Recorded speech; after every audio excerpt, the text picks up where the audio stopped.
most part. Every student I've had here is grateful to be in school. I think I've wanted to teach ever since I was little. My parents say that I lined up my younger brothers and sisters and started teaching. Don't say, I'm just a kid from Nitro, I'm just from West Virginia. Take the just out of there and realize that there's pride in your hometown, there's pride in your state, there's pride in where you are and who you are. For our state to not put a priority on it and actually think of doing away with something that benefits so many students, I think just shows how much they don't care about it.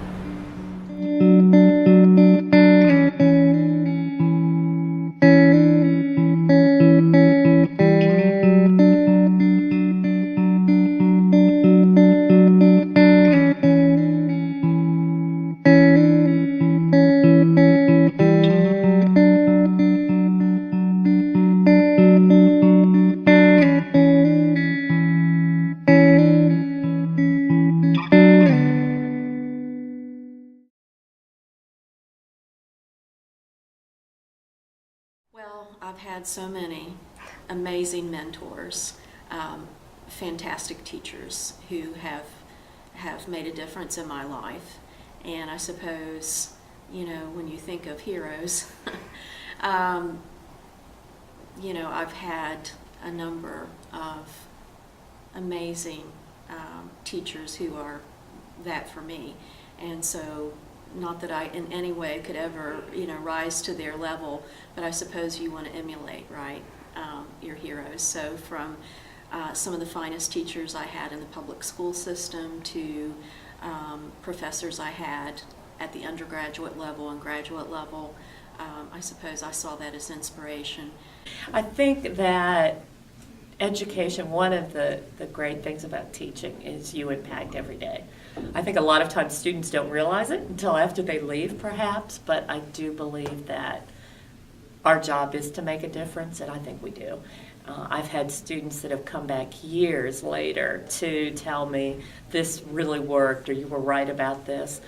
And I think that teaching goes even beyond the classroom, whether it's students coming in to tell you about their latest success story or something that they're doing or going. I think we certainly make a difference. When I was in high school, there was a teacher who, me and him did not like each other. He was my civics teacher, Mr. Wendt. We were not a fan of each other. One day, I subtweeted about him, and he called me out on Twitter and in class for it. So we were not the best of friends. And he knew that I wanted to go out of state. He knew that I wanted to kind of get away from everything. And he challenged me. He said, why? I said, well, I want to go out of state and do something. He's like, why can't you do it here? And I didn't really have a definite answer. I said, well, my family went to Marshall. He's like, okay, well, do you love your family? And I'm like, well, yeah. He's like, okay, so maybe that could work. But with that, he kept pushing me and he kept challenging me to think more and be more civically engaged, which is something that I just kind of stayed away from. I was like, nah, cool, I'll go, sing, dance, play the piano in college and be fine. But he kept challenging me to get involved, to make myself uncomfortable, to get involved in messy situations that I would traditionally try to stay away from. And that kind of developed into a passion for civic engagement, civic learning, getting other people to find their passions and be able to involve that to make something better, to build something.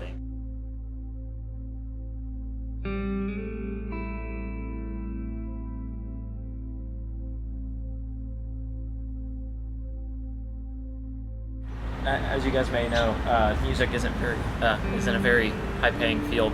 Neither is education. So marry the two, and so you kind of have to make a big commitment with that, and you have to be driven to do it. So my inspiration in high school, my band director, he really inspired me to be able to share what I love with other people and help other people explore what they love in a better capacity. That's why I'm doing what I'm doing. So just going by his example, I decided to do what I'm doing right now. One professor that really sticks out to me is Christine Ingersoll. I think that she's been the best in my creative path at the School of Journalism, and I think that she's helped me the most realize that I'm capable of doing whatever I want to do in my future.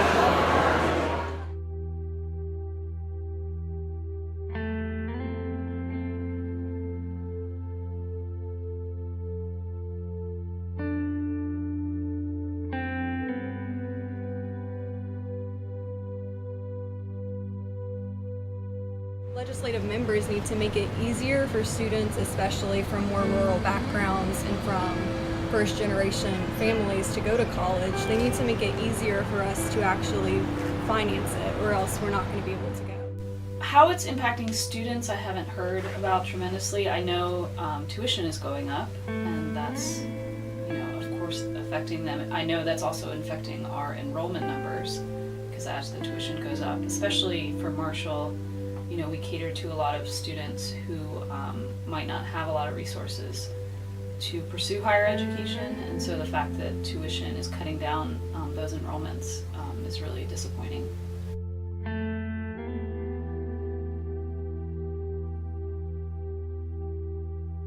We've had so many budget cuts just since I've been here. When I started in the department, we actually had 10 faculty. As of fall, we'll have 4. So it's huge. And that means that we're dependent on a lot of part-time or adjunct faculty and full-time term faculty, which does impact our ability to serve on committees, to teach graduate courses, which we're very dependent on. The students' lives are certainly affected by higher tuition, and it just keeps going up. Unfortunately, higher education, is facing budget cuts all around, and Marshall's not immune to that. It is a precarious time. It's a bit scary, but I think our administration is trying to deal with those cuts in a smart way, in a fair way, an ethical way. I really have a hectic schedule. I'm in a lot of honor societies. I'm Marshall's Pink Campus Rep. I work at the Huntington Mall, so I'm always on the go. And because it is so hard to finance, even with scholarships, paying your rent, paying your utilities, it's hard to just focus on your education when you have so many other things that you have to worry about. In my mind, they're equally as important at the moment. I think if I didn't work, I would have way more time to focus on my studies. I think I would have a higher GPA. I'm graduating magna cum laude with my undergraduate degree, but I still think I could have done better. But like I said, I've been working all 4 years trying to support myself because I don't have help from home. So it would definitely be better if I didn't have to worry about that and I just got to focus on school. Right now I'm working like 3 jobs on top of my scholarships, not just because, just to help fund the extra stuff that those scholarships don't pay for. I mean, the entire budget obviously going to impact our students just being within West Virginia. Unfortunately, though, what I think is really starting to happen is our legislators, our politicians are really viewing education or higher education as kind of another line item and not necessarily a priority. West Virginia, we're first on the list that we shouldn't be first on, and we're last on the list that we shouldn't be last on. And when we look at how we can solve these problems, education is really one of the few tactile and few things that we know works. It works. We educate our population. If we get them that education, we get them those jobs, that can save our state. We know it works. We've seen it done before. But unfortunately, right now, we're just not seeing it as a priority.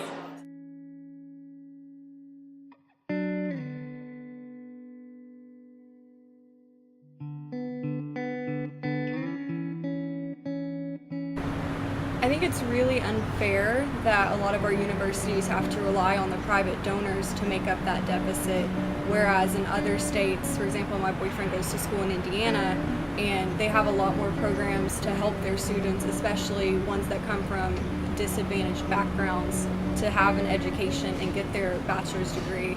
But here we kind of rely on other donors and outside people to do that, and I think that it should be a state responsibility to fund education. I won't say they don't value education, but I think their views for how education can be funded are maybe misguided. So I think a lot of people in the legislature, for instance, think education should be funded by other means than the government. I don't know what those means are, endowments, things like that. So I don't think they see it as a governmental need necessarily, and I think they should.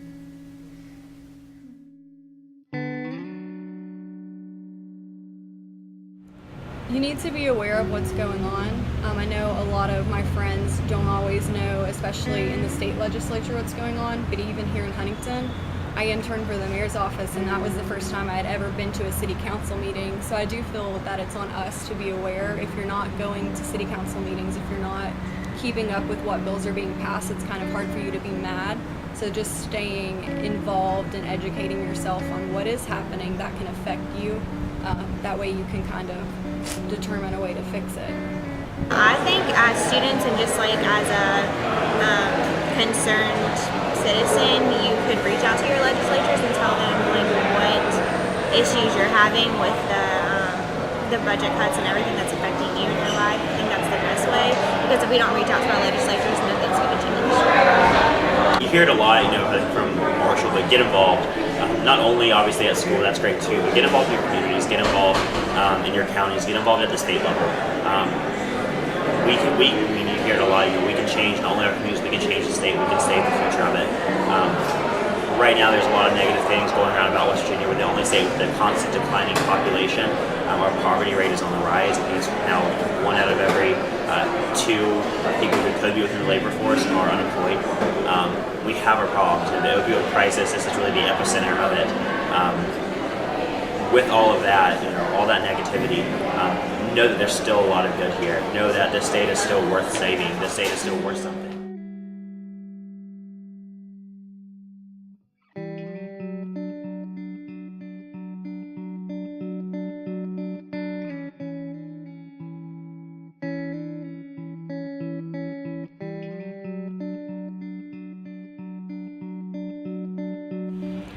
Everyone needs to have the opportunity to succeed.